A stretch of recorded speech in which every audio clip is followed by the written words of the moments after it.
खबर है तो दिखेगी। इस समय मध्य प्रदेश के विधानसभा चुनाव जैसे ही नज़दीकी तारीखें आते हैं, आसमान यानी कि पारा भी राजनीतिक गर्माहट तेज हो चुकी है। ऐसे में अपने अपने राजनीति नेताओं के दौरे और जनसभाओं के दौर भी शुरू हो चुके हैं। इस समय हमारे साथ झाबुआ में आज कांग्रेस के यानी कि कांग्रेस के पूर्व मुख्यमंत्री दिग्विजय सिंह झाबुआ पहुंचेंगे। इसके पहले हमारे साथ आनंद राय भी ज़्यादा चर्चाओं में रहते हैं।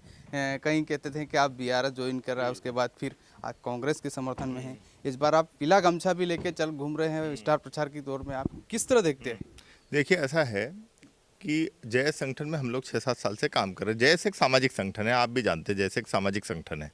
जैस अच्छी तरीके से आदिवासी युवाओं को एक नेतृत्व गढ़ रहा है और एक लीडरशिप तैयार हो रही है। जो छात्र संघ चुनाव के मध्य प्रदेश में ख़त्म हो गए थे, उसके कारण कहीं ना कहीं वैक्यूम दिख रहा था लीडरशिप का। वो काम आदिवासी क्षेत्रों में जैस ने किया और जैस लीडर्स खड़े कर रहा है। अब जहाँ तक नेताओं से मिलने का प्रश्न है, तो देखिए, हम एक राष्ट्रीय स्तर के नेता हैं, बड़े एक्टिविस्ट हैं। मैं अखिलेश यादव से मिला, अरविंद केजरीवाल से मिला, मैं केसीआर जी से मिला। हमारा काम है बड़े नेताओं से मिलना, आपस में चर्चा करना और किस तरीके से आरएसएस को इस भारत भूमि से उखाड़कर फेंकना, उसके लिए रणनीति बनाई जाती है। तो यदि हम कहीं मिलने गए, इसका मतलब ये नहीं कि हम उस पार्टी में जाके शामिल हो गए या हम उसके लिए काम करेंगे। यहाँ मध्य प्रदेश में हमारा दुश्मन आरएसएस और भाजपा है और आरएसएस और भाजपा को किस तरीके से जड़ से उखाड़ के फेंकना है, ये हमारा उद्देश्य ध्येय है।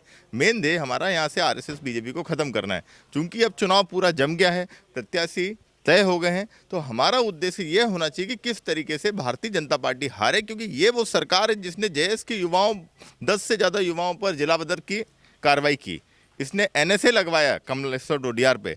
तो जो लोग आदिवासियों पर झूठे मुकदमे दर्ज किए, जिन लोगों ने झूठे मुकदमे दर्ज करके जेल भिजवाया, ऐसे लोगों को क्या दोबारा सत्ता में आने का अधिकार है? और यदि वोटों का बिखराव होगा, यदि लोग 2-2, 5-5 हज़ार वोट काटेंगे, तो इसका फायदा किसको होगा? इसका फायदा प्रत्यक्ष रूप से भाजपा को होगा। और ऐसा करके जो लोग भारतीय जनता पार्टी को जिताना चाहते हैं, भारतीय जनता पार्टी से पैसे लेकर जिताना चाहते हैं, तो ये तो गलत है ना भाई। के दिमाग में ये, युवाओं में ये आ रहा है, जेएस ने कई उम्मीदवार भी उतारा है जिसमें अलग अलग गुटों ने भी प्रत्याशी उतारे हैं, लेकिन इसमें आप भी कहीं शांति बनाए रखें, उसमें आपने भी कुछ अलग से काम नहीं कर पाए हैं। लेकिन क्या रहा कि जेएस इतने लंबे 2 गुट में बढ़ गई? देखिए, जेएस सबको नेता बनना है ना, और ये उसकी लड़ाई चल रही है अभी। जेएस ब्रांड पर कब्जे की लड़ाई शुरू हो गई है। काम जमीन पर जो कार्यकर्ता करता है वो बहुत ईमानदार है, और जहाँ पर जैस मजबूत है वहाँ हम जैस के साथ हैं।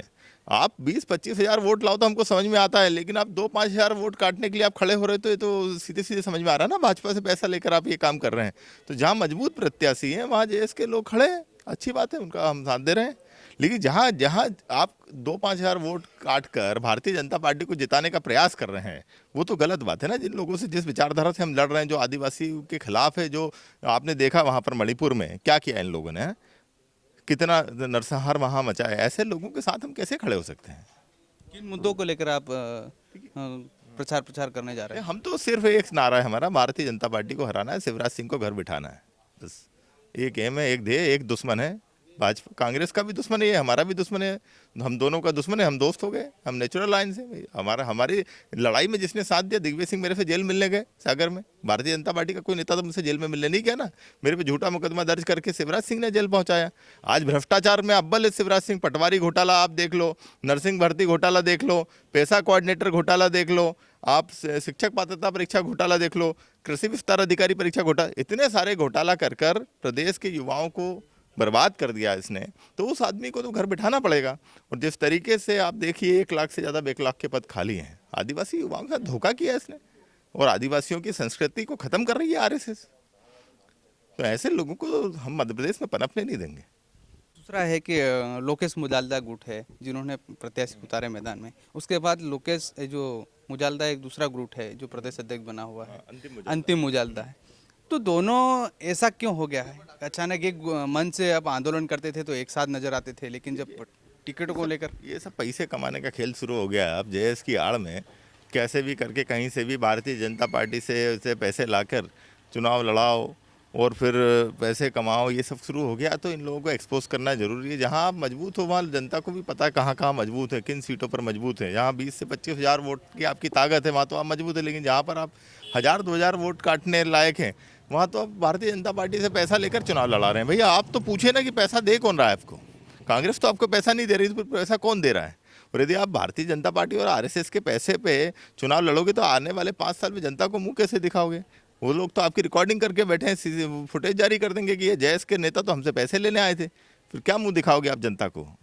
और वो पैसा आ चुका है इन लोगों के पास, और वही पैसे का खेल है। 1,50,000 1 आध करोड़ कमा भी लेंगे, लेकिन समाज को मुंह क्या दिखाएंगे? विचारधारा की लड़ाई है, व्यक्ति की लड़ाई नहीं है। आरएसएस विचारधारा और देश के अंदर जो सेक्युलर विचारधारा उसकी लड़ाई चल रही है। विचारधारा ये किसी व्यक्ति की लड़ाई नहीं है, आपकी और मेरी, ये विचारधारा की लड़ाई। और हम विचारधारा और मुद्दों पर साथ हैं, हम भारतीय जनता पार्टी और आरएसएस के खिलाफ हैं।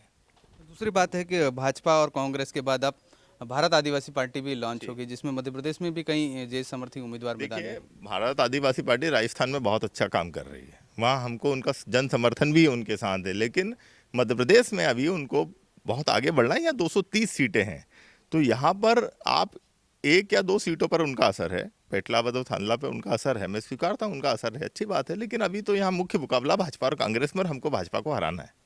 तो पूरे लोगों को एकजुट कर रहे हैं हम लोग कि कैसे भी करके भारतीय जनता पार्टी के खिलाफ माहौल बनाओ और इसको हराओ, यही मेन उद्देश्य है। तो ये है आनंद राय, जिन्होंने जेएस की लीडरशिप और अपनी शुरू की, उसके बाद आज कांग्रेस के समर्थन में हैं और कांग्रेस के साथ और एक मिलकर आने के आरएसएस और भाजपा से जुड़े लोगों को हराना है, इस तरह का, और मुख्यमंत्री को घर बिठाना है, इस तरह का उनका संकल्प है।